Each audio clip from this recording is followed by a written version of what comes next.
La noticia requiere profundidad. En Notimundo están los protagonistas de la noticia.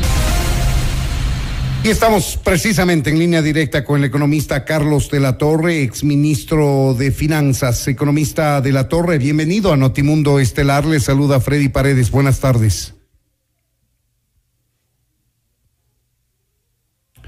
¿Nos escucha, economista? ¿Nos escucha, economista? No puedo escuchar. Ahí le escuchamos. Buenas tardes, le saludaba economista de la Torre. Ya, Freddy, muchas gracias. Muy buenas noches con todas y todos quienes nos acompañan. Es un placer poder estar aquí con ustedes. Dicen que usted es el asesor del bloque correísta en la Comisión de Régimen Económico que de alguna manera se opone a la proforma presupuestaria enviada por el gobierno.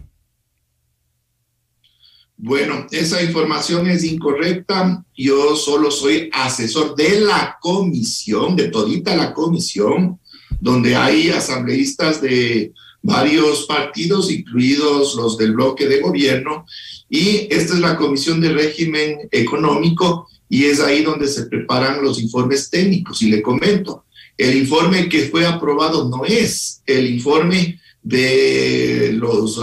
el cual fue de alguna manera apoyado por el grupo de asambleístas de UNES. Lo sabemos, economista de la Torre, pero cuéntenos, ¿cuál es el punto de vista que tiene usted como asesor de la Comisión de Régimen Económico respecto del planteamiento de la proforma presupuestaria para el segundo semestre de este año? Que dicho sea de paso, es un presupuesto prorrogado conforme lo establece la ley. Ya, muy bien. Voy a empezar citando el segundo inciso del artículo 38 del Código Orgánico de Planificación y Finanzas Públicas, que dice literalmente: mientras no sea aprobado el Plan Nacional de Desarrollo, no se podrá presentar la programación presupuestaria cuatrianual ni la proforma presupuestaria. ¿Qué es lo que sucede? El Ejecutivo presentó estos dos instrumentos, la programación presupuestaria cuatrienal y la proforma presupuestaria, sin que exista previamente el Plan Nacional de Desarrollo 2021-2025, donde debería estar plasmado justamente el programa económico y de desarrollo del gobierno nacional para todo su periodo. Entonces, ¿qué nos dice esto? Que se arranque incumpliendo la ley al entregar esta proforma. Pero más allá del tema jurídico, un presupuesto del Estado es la principal herramienta de planificación del manejo fiscal. ¿Por qué? Porque toda acción desde el gobierno tiene un gasto, representa un uso de recursos, y eso se plasma en el presupuesto, pues. Y si es que es un instrumento de planificación del manejo fiscal, tiene que estar articulado con un plan económico de gobierno que a su vez, por la Constitución de la República, tiene que obedecer a los objetivos del desarrollo sustentable con los cuales el Ecuador se comprometió hace años en el marco de las Naciones Unidas. De acuerdo, economista, pero por eso remarqué yo en mi pregunta que se trata de un presupuesto prorrogado. El presidente anterior dejó el cargo recién el 24 de mayo y el mismo día asumió el gobierno actual. Terminó de ejecutar un par de meses el presupuesto que dejó prorrogado el gobierno anterior, y lo que ha hecho es ajustar simplemente hasta finales de este año. Quizá el plan de desarrollo que dice la ley que usted reclama con toda razón, seguramente viene acompañado en la proforma presupuestaria que tendrá que presentar el próximo mes a más tardar el Ejecutivo para el presupuesto del 2022. Al menos eso es lo que dice el asambleísta Diego Ordóñez. Creo vamos a escuchar lo que nos refiere el tema relacionado al plan de desarrollo que debía presentar el Ejecutivo.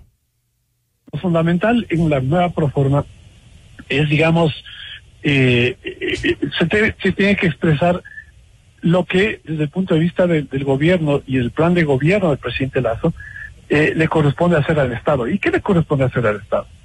El Estado tiene que preocuparse de la salud, de la educación, de la seguridad pública. Y la salud y la educación tienen que ser de calidad. Y entonces la decisión del presidente es orientar el presupuesto prioritariamente a esas áreas. Eso relacionado al plan de desarrollo del año 2022 hasta el 2025.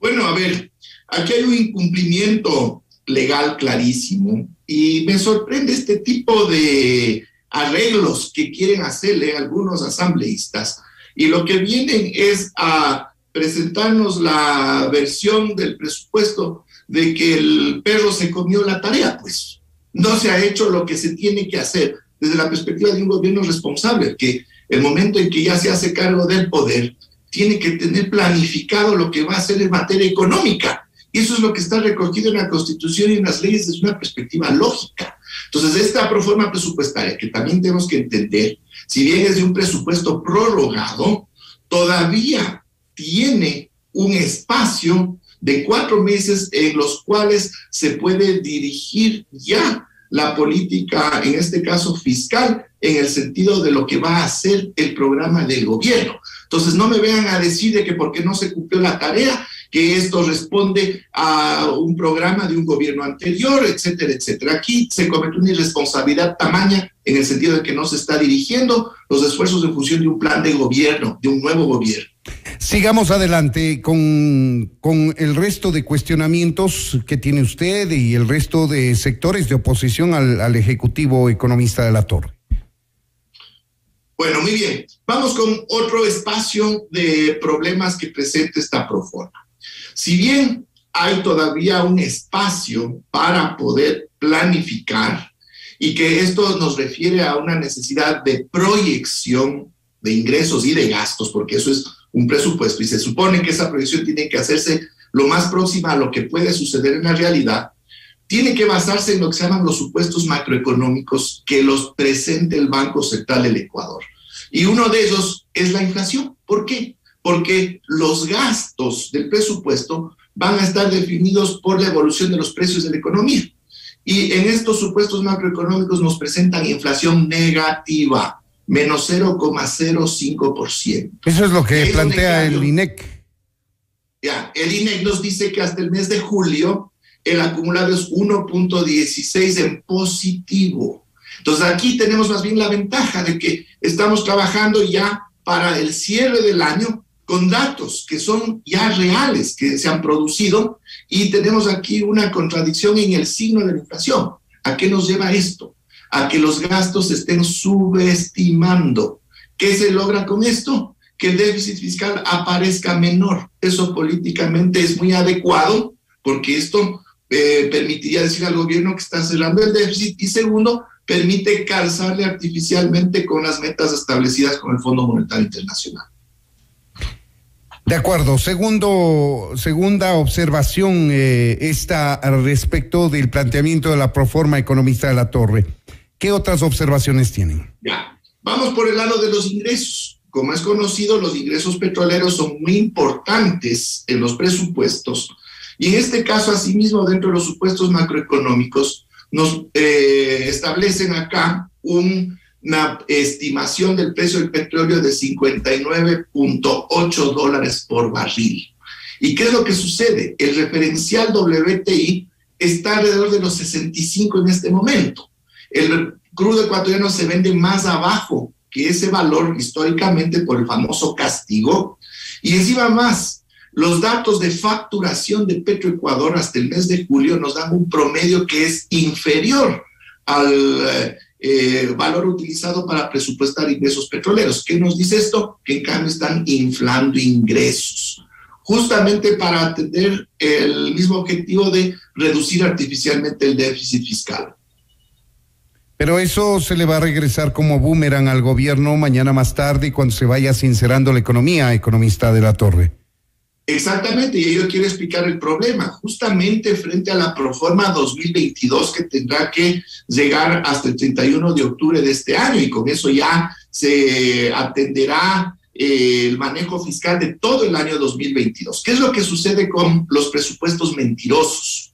Que al ponernos los gastos más bajos de los que van a ser y los ingresos más altos de los que van a ser, se termina generando atrasos. ¿Qué quiere decir eso? que no hay la plata para pagar lo que se dijo que se iba a pagar. Tenemos el caso de los GATS, tenemos el caso de los jubilados con estos retribuciones que se les daba a educación y salud, tenemos el caso de muchos proveedores, tenemos el caso del mismo IES, la deuda pendiente con el IES. Entonces, ¿qué es lo que sucede? Con un presupuesto mentiroso, esos atrasos se siguen acumulando porque ni se resuelven los anteriores y se generan nuevos atrasos. Entonces ya le están poniendo este mismo momento a la proforma del año 2022, ya le están poniendo complicaciones adicionales que tampoco se van a poder sincerar ni resolver si es que seguimos en la misma lógica.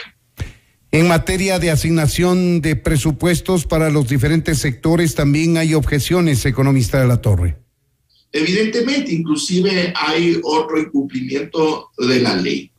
En la Constitución de la República se establece claramente que para educación y salud el incremento de cada año de la asignación, escúchese bien, de la asignación tiene que ser equivalente al 5% del PIB.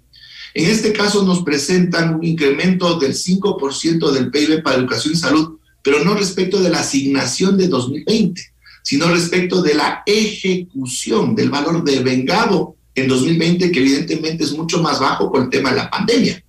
Entonces aquí hay una trampa, pues, porque nos están presentando un dato que no corresponde a lo que dice la Constitución y tampoco corresponde al espíritu de la norma, que lo que procura es que cada vez se vaya incrementando los recursos para salud y educación. ¿Por qué? Porque la población crece. La necesidad de acceso a estos servicios va creciendo en el tiempo y el Estado tiene que cubrir ese incremento debido al incremento poblacional, pues.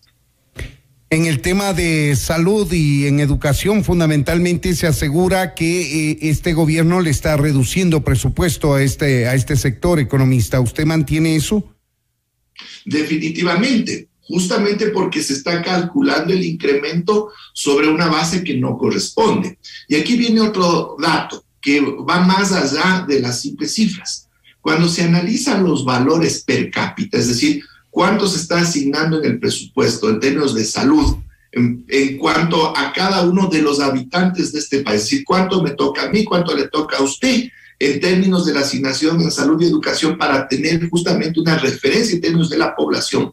Vemos que en el caso de educación es una caída dramática que se viene acentuando desde el año 2018, es decir, tenemos casi un 18% de caída en las asignaciones per cápita en educación. En salud apenas crece un poquito respecto del año 2020, cuando las necesidades ahora son mucho mayores de cuando se presupuestó en 2020, precisamente por los efectos de la pandemia. Entonces, en ese sentido, los ecuatorianos vamos a tener una menor atención y menor calidad en la atención en estos servicios en términos ya de la incidencia en la población, en la gente. Le invito a escuchar lo que dijo el asambleísta Diego Ordóñez respecto de la aparente reducción del presupuesto en educación. Ayer fue consultado por nosotros de este tema. Lo que ha trascendido, asambleísta Ordóñez, es que podría hablarse de un recorte del gasto en los 4 años del gobierno de $4,000 millones aproximadamente.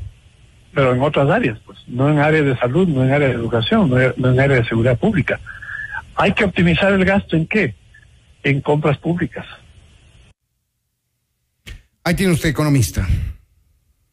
Bueno, pero los datos de la proforma dicen lo contrario y en el sentido que deben interpretarse. Se establece un incremento, pero sobre la base equivocada.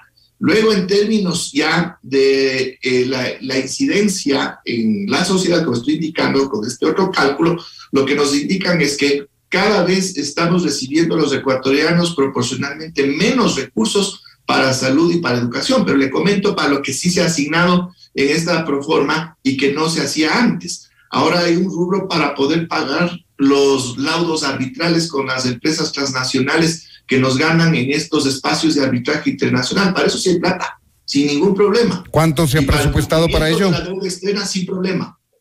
¿Cuánto se ha presupuestado para pagar laudos? Ya, no tengo la cifra exacta a este momento, pero hay una cifra importante de varios cientos de millones en ese sentido. Y le comento otro problema. También acá nos plantean una cifra de los subsidios a los combustibles casi igual a la del año 2020. Y todos conocemos que con las bandas estas de precios, ahora estamos pagando precios internacionales y ya casi que no hay subsidio ni al diésel ni a las gasolinas. Entonces, ¿qué es lo que se está provocando con esto? Un ocultamiento de ingresos petroleros. ¿Por qué?